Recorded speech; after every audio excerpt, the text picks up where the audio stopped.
Welcome to the MedEvidence podcast. This episode is a rebroadcast from a live MedEvidence presentation. I'm really excited to learn about COPD, chronic obstructive pulmonary disease, and you've been spending your whole career as an expert on this, and I don't know anybody more knowledgeable, so let's run through it. Let's educate everybody about COPD. And just before I get started, Dr. Koren was very concerned that I had too many slides and I was going to take too long. So he took up the first 5 minutes of my time. And I said, well, I'll push through it. So my goal is to still push through it, not have any of you fall asleep despite your tendency, and not to have anybody leave. See, so that's where you learn the truth. I'm a time hog. So okay, go for Mitch. All right, so when we talk about COPD, what does it stand for? So chronic obstructive pulmonary disease. Chronic means it's there all the time, doesn't go away. It may get better, maybe get a little worse. Obstructive means that there's airflow obstruction. I'll go into that in just a second. Pulmonary, it's affecting the lung tissue. And disease, that there's damage to that organ. So why don't you take this one? Yeah, so we always like to have input from the audience, and we always like to say that there's no free lunch, you have to work for it. So with that in mind, which of the following statements is true about COPD? Most cases of COPD are caused by inhaling pollutants. Fumes, chemicals, and dust found in many work environments are contributing factors. Genetics can play a role if an individual's development of COPD, even if the person has never smoked, or all the above. Okay, you see we have a really smart audience here. Right, okay. So we can just skip to the end. There we go. Okay. And here, which of the following is false? This is one of those SAT questions. You have to read it carefully. Which is false? Most people with COPD have not been diagnosed. COPD patients may have had a history of asthma. Most COPD patients do not have breathing tests that prove that they have COPD. COPD patients should not receive vaccines for RSV, COVID, or flu. Or most COPD patients die from heart disease. So one of these is false. Who thinks 1 is false? Who thinks 2 is false? Who thinks 3 is false? Who thinks 4 is false? And who thinks 5 is false? All right. Well, this is pretty good. You guys. So obviously, in the did you sell the answers to this test beforehand? Well, it's obviously an educated group. I mean, they knew they were coming for a COPD talk. There we go. So they were prepared. Yeah, it's a subselect group. So we know that COPD is the 4th leading cause of death in the United States, trailing accidents. So heart disease is first, cancer is second, then accidents is third, and COPD is 4th. But we're gaining ground, especially since there's a little delay in the development of COPD from when people actually stop smoking or have inhalational injury. So we're still starting to see that tsunami from the 70s and 80s when people really started to stop. We know it's progressive. It affects more than 14 million people in the United States that we have diagnosed. We think there's probably at least twice as many that have COPD that are undiagnosed. It's chronic inflammation of the airways and the lung tissue, results in reduction in airflow, which makes it then difficult to breathe. That work of breathing is increased. And we've realized over the last 20 years that there's really 2 different kind of phenotypes of COPD. There's a phenotype that has just inflammatory cells in their lungs, and then there's a phenotype that has inflammatory cells and eosinophils, like an asthma component in their lungs. So this is an interesting part. Yeah, you showed this to me earlier today. This is fascinating. So this is NIH funding from 2015 for different diseases, and then the deaths per year from those diseases. So the NIH funded Parkinson's disease to the tune of 146 million. There were 28,000 deaths. Alzheimer's disease got 589 million for 110,000 deaths. Liver disease got 616 million for 50,000 deaths. And HIV got $3 billion for 6,500 deaths. And COPD was funded 37 million, far below any of these others. And there were 150,000 deaths in those years. Right.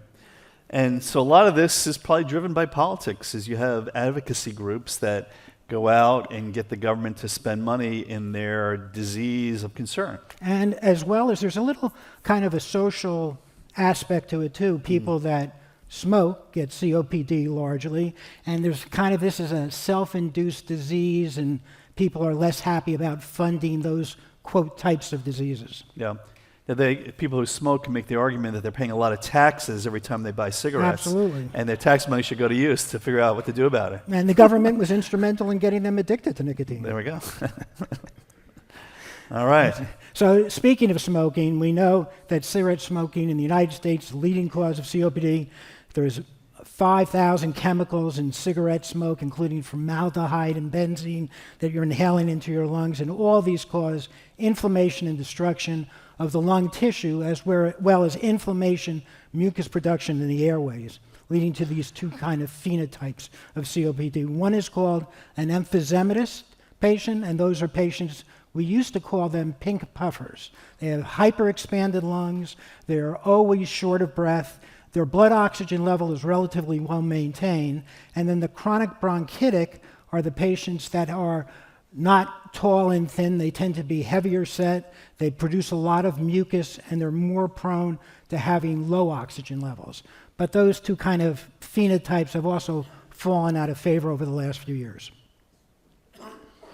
There is a dose-response relationship. We think that, don't quote me on this, but most people, if they smoke for less than 20 years, have a very 20 pack years, that's 1 pack a day for 20 years, have a much lower risk of developing COPD than people who smoke more than 20 pack years, 1 pack a day for 20 years. Now, there are people who are highly sensitive to the toxins in cigarette smoke, and if they smoke for 5 years, they can develop COPD. So it's not a hard and fast rule. And one way to gauge kind of where you are in terms of your lung age is if you're 50 years old and you've been smoking for 30 years, a pack a day, you take your 50 years old and your pack years divided in half, which would be half of 30, 15. So you're a 50-year-old with a 65-year-old lung.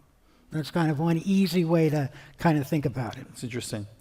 Is there any time after you stop smoking where your risk of COPD goes back down to everybody else's risk? Well, the problem with COPD is the C part, the chronic part. So once you have COPD, your lung function is permanently damaged. And so far, we haven't been able to reverse that, not with at least the current medicines that we've been using for the last 30 years. Okay. All right, so another audience question. Air pollution can contribute to the development of COPD. True? False? I need to listen to the MedEvidence podcast to know the correct answer. I think the 3, right? Well, we should have put 1 and 3 as our actual answer, but yes, true. So no, absolutely. Yeah. And I think the most obvious example of this recently is California and all the wildfires they had there. That's all air pollution. There's probably been more particulate matter and toxins released into the air in California in the last 3 months than since the beginning of recorded time. So air pollution definitely affects the development of lung damage and can exacerbate COPD.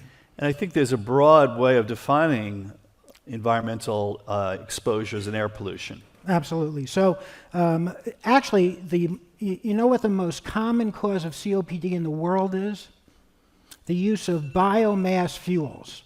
So what's a biomass fuel? In sub-Saharan Africa, when they're cooking, they use animal dung as their fuel. And they cook inside an enclosed area, and they inhale all those fumes. So that's the leading cause of COPD in the world. Not that many people can afford cigarettes, but they all have to eat, and they all cook their food, and that's the biggest determinant of COPD in the world. Occupational hazards, we know that the burn pits that our soldiers were exposed to in Afghanistan, that certainly has caused COPD in a number of them, and any other activity that's involved with fumes or volatile carbon odors can all lead to COPD and damage of your lungs. You have to remember, anything you can smell, those molecules are being filtered by your lung.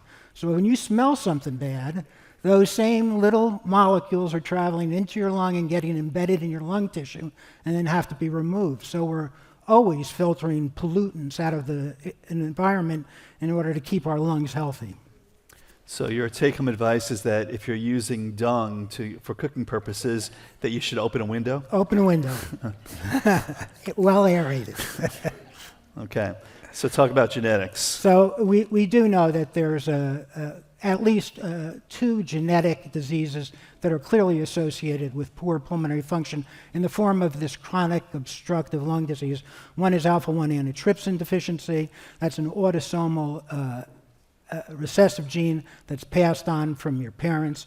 There are different forms of this disease all worldwide. There's different alleles that make up the alpha-1 antitrypsin genome. The ZZ part of the allele is the most devastating, and what alpha antitrypsin does is it reduces the breakdown of lung tissue. Trypsin is an enzyme that chews up lung tissue. Antitrypsin prevents it from doing that. If you don't produce the antitrypsin, then your lung gets chewed up. The other genetic disease is cystic fibrosis that clearly causes COPD through mucus production and lung damage. And then since the Human Genome Project was finished, we know that there's associations with some other genetic loci that are associated with increased risk of COPD development. It doesn't mean you're definitely going to get them. We don't routinely screen for them, but we know that, like everything else in this world, there's a bell-shaped curve of sensitivity to bad things that can happen to you, and lung damage is one of them. We also know that if your lungs have been damaged from any reason, and in the prebiotic area, we knew that repeated infections, especially in children, can lead to permanent lung damage. Basically, your lung reaches its maximum level of function at about the age of 20 to 25. Coincidentally, that's when most of your elite athletes are reaching their peak potential too. And then after about age 25, we all start to lose function for the rest of our lives. Now, we lose that function at different rates. So an average person is going to die from something other than loss of lung function at the age of 90. They'll still have plenty of lung function left, but if that curve takes a steep downward trajectory after being exposed to infections or constant exposure to pollutants and cigarette smoke, your curve is going to be steeper, and you don't want to run out of lung function before you run out of life. Good way to think about it. So how about aging? And this is what I was talking about. As we get older, we all lose lung function.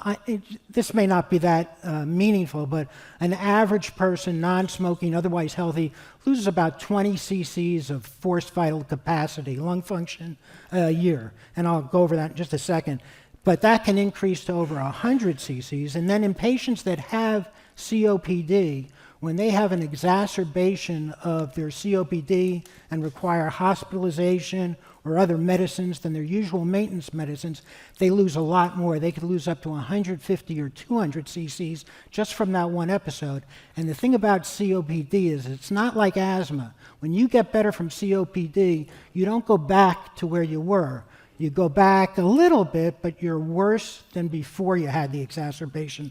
And I'm going to talk about this repeatedly. One of our goals in treatment now is to make sure that people with COPD don't have those exacerbations.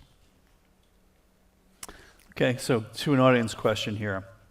Which of these is a common symptom of COPD? Sneezing, shortness of breath, bad breath, hiccups, or a need for an oxygen tank? So who says sneezing? Who says shortness of breath? Bad breath, hiccups, need for an oxygen tank? All right, well, I guess the common one would be shortness of breath. Right, that is the common one. We've got a stacked audience, and nobody's asleep yet, nobody's left yet. That's great. And we're more than halfway done. So we're going to get there. So the shortness of breath when people come to see a cardiologist or a pulmonologist, one of the most common complaints we get always is that they're short of breath. So when they come to see Dr. Koren, he says, well, it's not your heart, it must be your lungs. And when they come to see me, I say, well, it's not your lungs, it must be your heart. And so what we want to do is figure out which one it really is, and how does lung disease make you short of breath? And that is the most common complaint. And if you're seeing a pulmonary specialist, he's probably giving you a little questionnaire called an MMRC, which is a kind of like the New York Heart Classification. It says, I get short of breath when I'm doing daily activities, when I make the bed, when I walk one flight of stairs, and it helps us kind of gauge the disability of the patient based on their answer to that and the level of their lung function. Yeah, and a couple of people raised their hand for an oxygen tank, but I think it's fair to say that the people that need to walk around with an oxygen tank are a very small percentage of all people with COPD. Absolutely. Is that fair to say? Yeah, it's when people require oxygen therapy, and I'm going to show you why they do that in just a second, but that means that their lung function has really deteriorated quite a bit, and that you're clearly at a point where you have to be careful about everything. And that's maybe 1 or 2% of all people with COPD? Yeah, less than 5%. Okay. Okay. How about cough? We talked last month about cough, and excuse me, speaking of cough, but we're doing some research right now because cough is a very common symptom. You and I were just talking about how many coughs is normal versus how many coughs a day is abnormal. It's one of those things that only crazy nerdy people like us think about, but it's important because this can be disabling for some folks. Absolutely. And there's a lot of reasons people get cough, but is COPD one of them? Absolutely. So part of COPD is chronic inflammation. With that chronic inflammation, you have chronic mucus production, and that mucus ends up in your airways. Those airways are innervated by nerves that are connected to your brain that induce that cough reflex. Additionally, in your lungs, you have something else, receptors that are called J receptors or stretch receptors. In people that have COPD and have damaged, overinflated lungs, those J receptors are activated also, and they cause that cough urge. So not everybody, you don't have to choke on a chicken sandwich to cough. You can cough because there's things going on in your lung tissue chronically all the time that are activating those nerves. And so Dr. Rothstein and I were talking about the fact that there are a lot of people out there that cough more than 15 times an hour, and it's not clear why they do that. Right. They cough less when they're sleeping, of course, but when they're awake, you may clear your voice, clear your throat a little bit, or just like a little cough, or just a more prominent cough. And if you have that issue, there's a phone number. You can give us a call. We can get you involved in some of the research. And this is the benefit to the patients, is that we'll actually put a monitor on you to see how frequently you cough. So one of the crazy things that we do in research is really analyze the type of problems people have. And you may or may not get in the study, but you'll get the information about your cough frequency. Absolutely. It's a fascinating study, and it's the first study that's looking at a drug indicated for this specific indication. So there's no medicine out there now that's approved for chronic cough. You know, we give people narcotics to slow down their cough, benzonatate to slow down their cough. None of those have been really proven to work effectively, and this is attacking this kind of neurogenic reflex that we know is active in people, and we're not including COPD patients in the study right now. First, we want to see if it works on people that don't have intrinsic problems with their lungs. But the nice part of the research process, of course, is we'll help you sort it out, right, why you may be having that, or somebody you know may have that. All right, so let's talk about the grim signals now of COPD. So, and when we look at patients with COPD, we kind of try to match the treatment to their symptoms, not so much their numbers. The numbers, these breathing tests we use in COPD, are basically to make a diagnosis. And then based on symptoms is how we treat people. And the symptoms that we're primarily looking at are listed here. It's fatigue, it's shortness of breath, it's increased shortness of breath with activity, it's wheezing and mucus production, chest tightness. And like I said about COPD, it's a chronic disease, and over time, it's going to get worse. How quickly it gets worse, nobody knows until we're following people over time and can measure their symptoms and their breathing tests and see what kind of trajectory on. But we know that if you're symptomatic from COPD now, left alone, it's not going to get better on its own. So give us a little bit more insight into exactly what your lungs do on a day-to-day basis. Yeah, well, this is important for me because I always have to remind myself, and it's always, I think, difficult for people that have COPD or don't have COPD as to what our lungs actually do. So your lungs have two operational details. Number one is to ventilate. So it moves air in and out of your lungs, and it does it through these airways. So you can see the main windpipe there, your trachea, and then it divides in half into your, we call main stem bronchi, and then those airways divide 23 more times until it reaches the end alveolus where the perfusion part starts. And if you line up all those airways, that's 1,500 miles of airway that we each have in our lungs. So you can imagine if you have some mucus in all 1,500 miles, it's going to increase the work of getting air past all that mucus. And the other thing that happens is only in the main windpipe and those bronchi that come to the top are the airways supported by cartilage. After that main division, the airways are just muscular tubes. So they're like blood vessels almost. They can be easily compressed. They can, if you breathe in real fast or breathe out real fast, they expand and collapse, and that can cause problems with the air movement too. So the other thing that your lung does is this perfusion. And if you go to the next slide. Yeah, there's one other thing you're leaving out. There are two nice pillows so that the heart is comfortable in the middle. Well, as a lung specialist, I know the heart only has one purpose, and that's to pump blood to the lungs. So as a cardiologist, Dr. Koren has a different perspective on it. I see it as taking up valuable lung room. So then once you get down to all those airways, what they end in is something called the alveolus, which you see here. And these are tiny little bubble sacs. And every alveolus has a blood vessel that you can see in this diagram here that kind of wraps around it. And there are about 3 or 4 million of these little bubble sacs in each lung.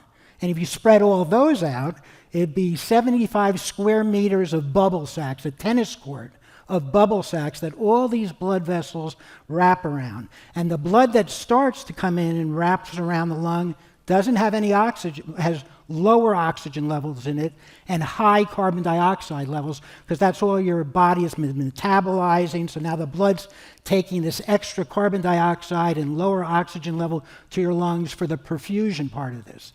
Now, interestingly, and I'll be real quick with this, carbon dioxide is a much more diffusible gas than oxygen is. So from the time that blood hits that alveolus, the carbon dioxide comes out very quickly in about the first 15% of that transit time around the alveolus. The oxygen takes longer, about 75% of the transit time, to get all the oxygen into the blood.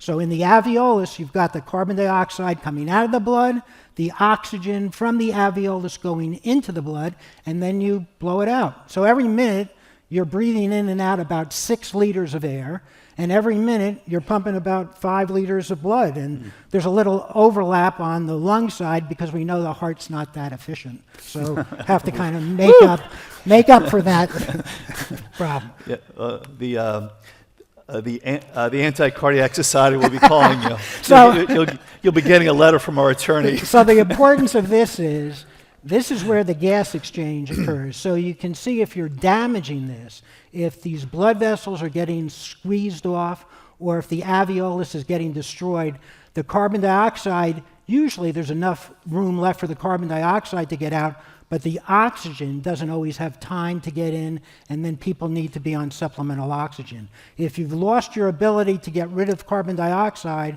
and that level's going up in your bloodstream, we call that hypercapnic respiratory failure. That's a much more serious advanced condition. All right, so another audience question here. Which of the following is a test that doctors use to diagnose COPD? 1, spirometry. 2, plethysmography. 3, pulse oximetry. 4, tomography. Or 5, all the above. I think Yeah, well, spirometry is the test that we use to diagnose COPD. We do pulmonary function tests that include a lot of this other stuff. I don't have time to explain because Dr. Koren took up a long time at the beginning. So we'll go ahead with spirometry. I'll give you 2 minutes. But explain that a little bit more, because people thought it was all the above. But when you really look at the question in terms of the formal diagnosis of COPD, it's a little bit different. So go ahead. So spirometry, we're going to show you a slide about. Plethysmography is a measurement that we use to look at lung volume. So we have different volumes that we associate with our lungs. So when I take in a deep breath from resting, so I have a normal exhalation, and then I take a deep breath in from that point, that's my inspiratory capacity. That's one volume. If I blow all the air out of my lungs, till no more air can come out. That's my vital capacity. But even at the end of that, there's still some air left in my lungs, and that's called the expiratory reserve volume. And then looking at different variations on how that air comes out is part of the spirometric analysis that we use to diagnose COPD. Pulse oximetry measures your oxygen level in your bloodstream. It's got a little bit of error involved in it. For a normal person at sea level, it's about 94%, plus or minus 2%. As you go up and there's less oxygen, that number obviously comes down. Tomography, we don't use so much in breathing tests or in lung evaluation. So it's really the first three that are associated with lung testing. And spirometry is the most important for diagnosing obstructive lung disease. And why don't we go on to the next one? So obstructive lung disease, there's really two types. There's COPD, and then there's asthma, and then there's this condition called an overlap syndrome that has a lot of characteristics of both. But specifically with COPD, we measure the total amount of air that I can blow out from one deep inhalation. I blow the air out as fast as I can, and then at 6 seconds, if I last that long, that total amount of air that comes out is called the forced vital capacity. Of that, the part that comes out, why don't we go to the next slide and I can show them better. So of that, if you look at this top curve, the line's going up, right, and I'm blowing air out, that's the forced vital capacity. If you look at the amount of all that air that comes out, the amount that came out in the first second, and you can see that most of it, about 80% or better, is coming out very quickly, right at the beginning. This is a second, I take it, right? The right time in seconds on the bottom. Right. And so as that, all that air that comes out, most of it comes out very quickly at the beginning. So when we do this spirometry test, we look at your spirometry and we say how much of all the air that came out in the first second. And if it's less than 70%, that's called obstructive lung disease.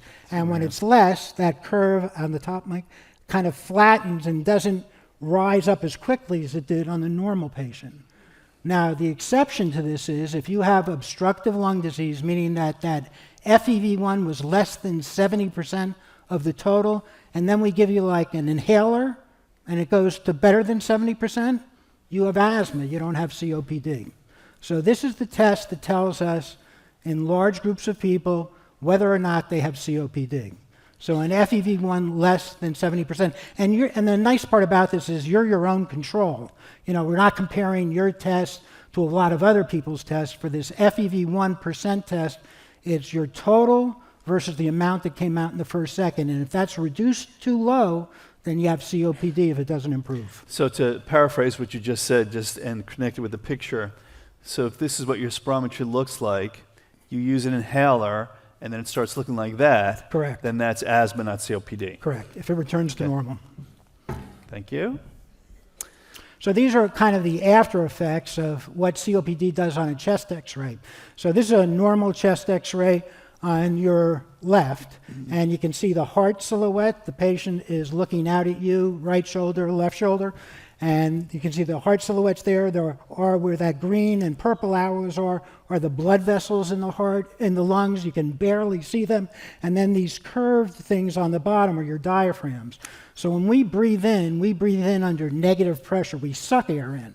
So when we breathe in, we expand our diaphragms. If they contract and they go down, that creates negative pressure in our chest, and we suck the air in.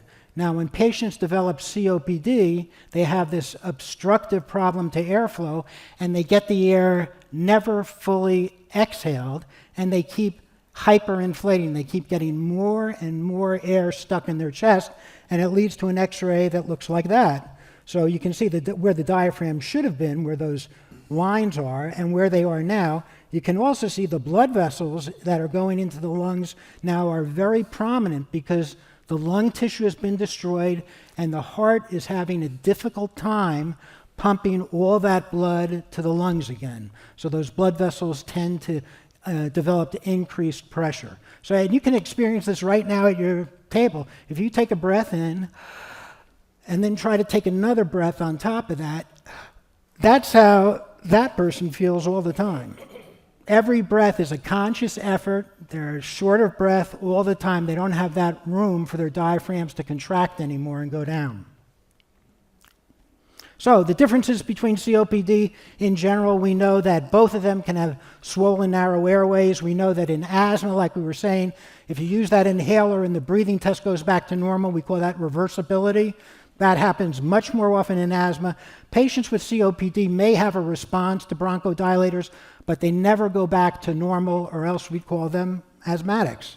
We know that people with asthma, their symptoms can come and go. They can have flares of asthma. With COPD, that sense of shortness of breath tends to be more constant.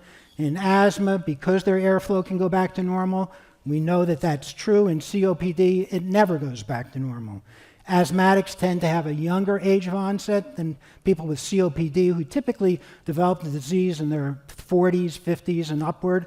But you can develop asthma at any age as well. And we know that the allergic background is much more prominent in asthmatics than it is in COPD patients. But we're learning that there is some type of this type 2 inflammatory allergic response in COPD patients that may have more significance than we thought.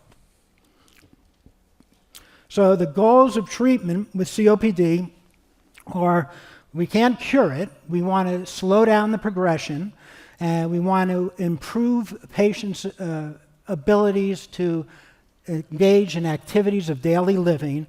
And the key to COPD control is reducing these exacerbations, because if we can reduce those big drops in lung function, we think that will improve quality of life. So how do we do that right now?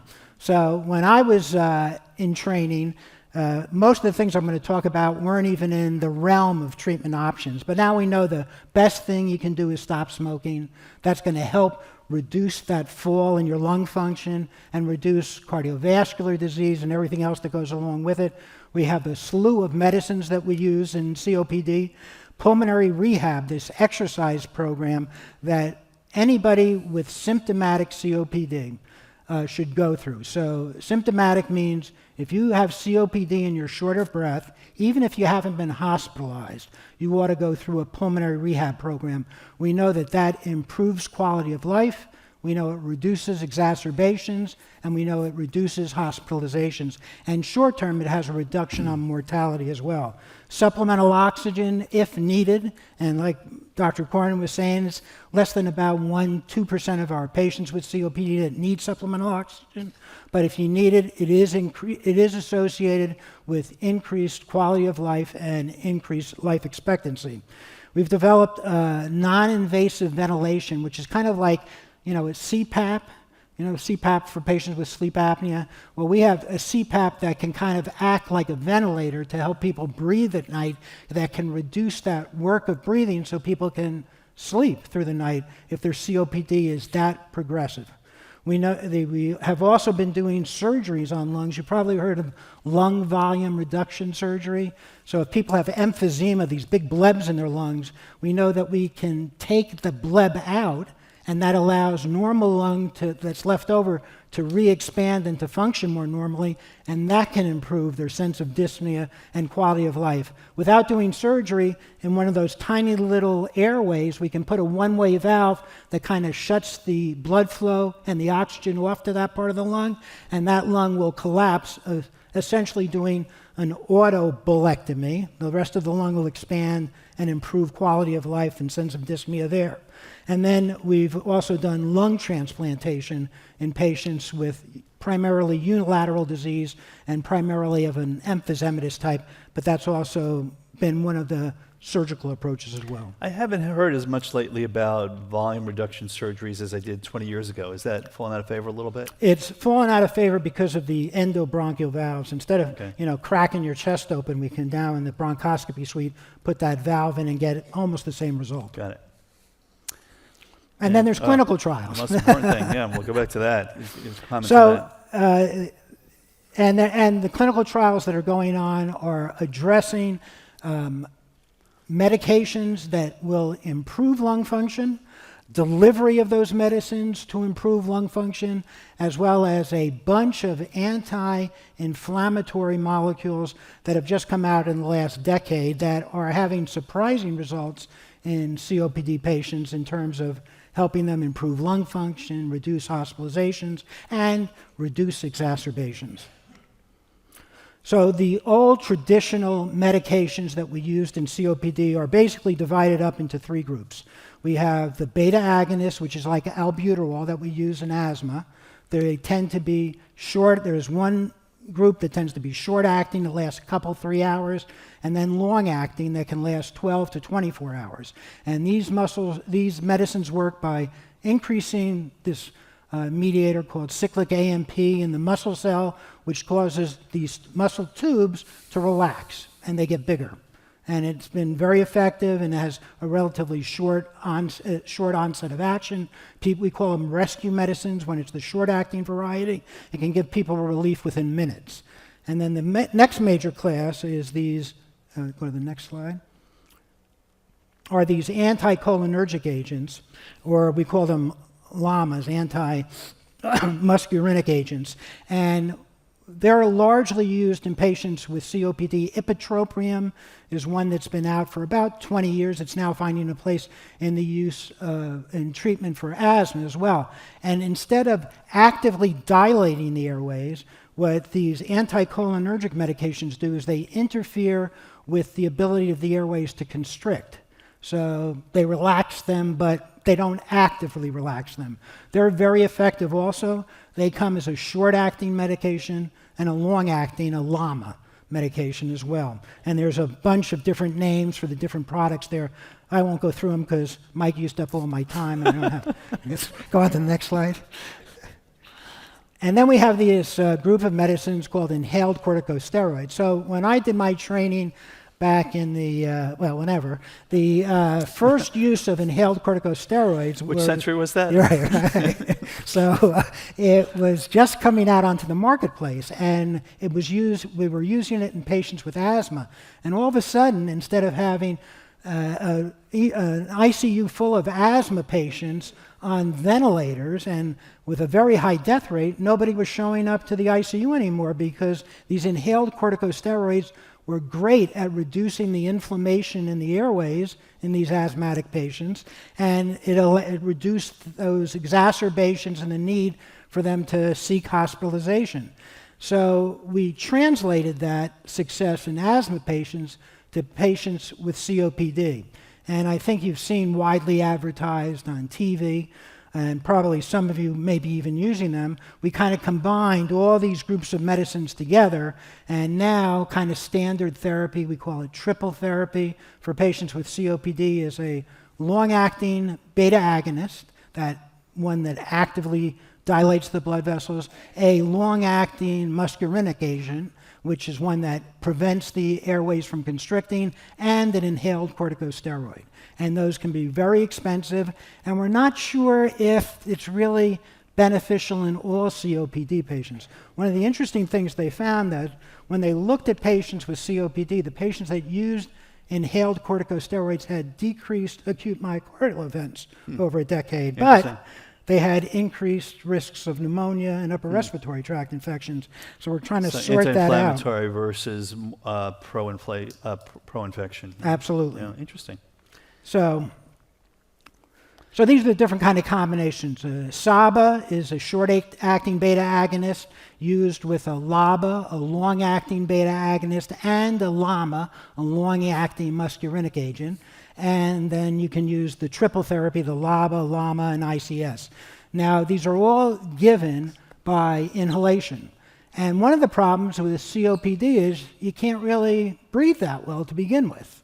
So part of the problem with our therapy is if you can't actuate the device or open the device and inhale deep enough to get the medicine to your lungs, it doesn't work as well if you just go and the medicine just goes into the back of your throat. So we have a bunch of good medicines for people, but a lot of people have difficulty using them. And I can tell you in my practice, every time I saw a patient for follow-up that was using inhalers, I asked them to use it in front of me just to make sure they were doing it adequately.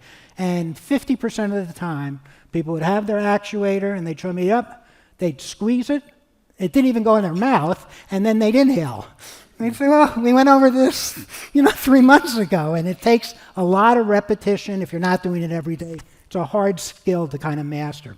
So over the last 15 years, we've realized that there's other inflammatory components to COPD and not just treating the airway opening and closing. Among those are a bunch of inflammatory cytokines and alarmins. They have a huge number of different names, and it's just more and more, the more I read on this, the more confused I get as to which pathway, what's interfering with. Daliresp, or roflumilast, came out. It's a phosphodiesterase inhibitor type 4. So we have about 6 of these phosphodiesterase inhibitor types. 2 of them are pertinent to your lungs. 4 is the most common, but there's also 3. And what phosphodiesterase does is it inhibits the breakdown of cyclic AMP, which causes the blood vessels to the airways to dilate. So these medicines reduce inflammation in the airways, and they cause them to dilate a little bit. More recently, ensifentrine came out, and that's a PDE3 and 4 inhibitor, and it seems to be much more potent than Daliresp has been. And that seems to not only improve lung function, but also reduce exacerbations and hospitalizations. And ensifentrine and dupilumab, which is a monoclonal antibody, it's called Dupixent. You've probably seen it advertised for eczema and for asthma. We now know that that medicine is also effective in COPD patients, but there's a certain type of COPD patient that's important for, and that's patients that on their blood counts have high eosinophilic levels.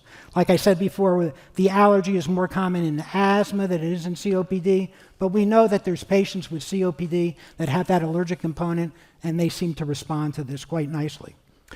Yeah, I think you told me this anecdote about how important it is to actually watch patients use the inhalers. I think you told me about this anecdote where you asked somebody to do that.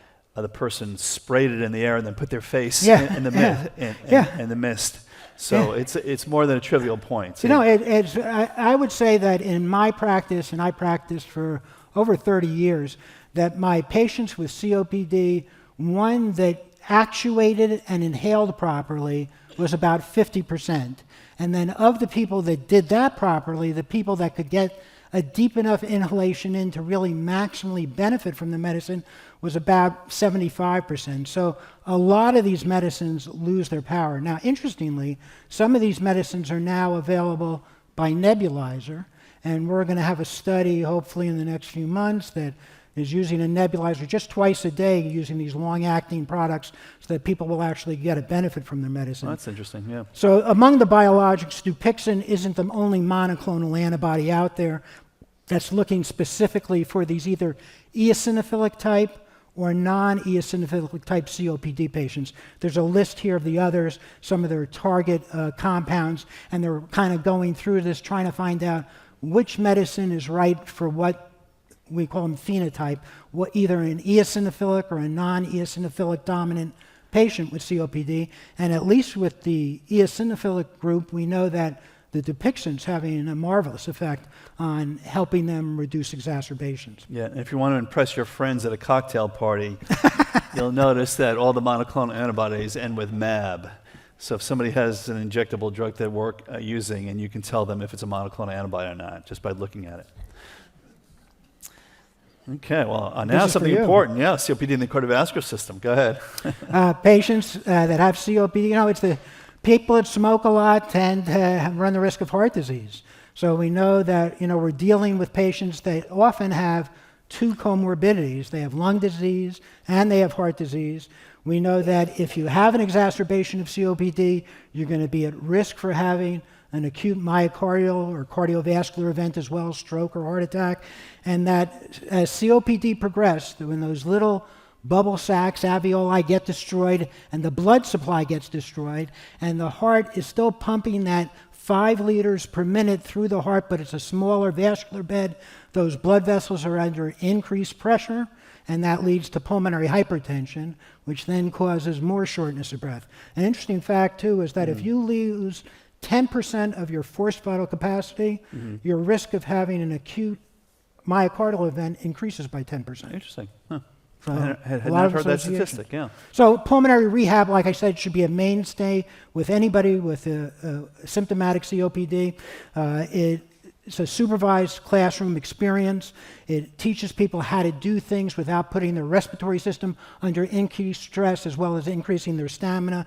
And we know that it improves quality of life, reduces breathlessness, reduces exacerbation and hospitalization rates. Thanks for joining the MedEvidence podcast. To learn more, head over to MedEvidence.com or subscribe to our podcast on your favorite podcast platform.